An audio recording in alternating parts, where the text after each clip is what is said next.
আজ আমার শাশুড়ির বাড়িতে রাম ঠাকুরের উৎসব, সেই জন্য দেখো সবাই আজকে এখানে রাম ঠাকুরের নাম নিতে, এই যে পুজো হয়েছে।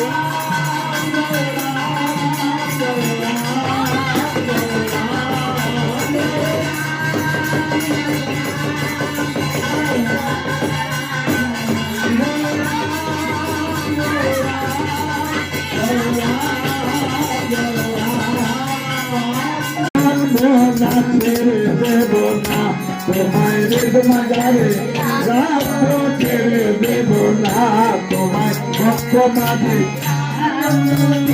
দেব না।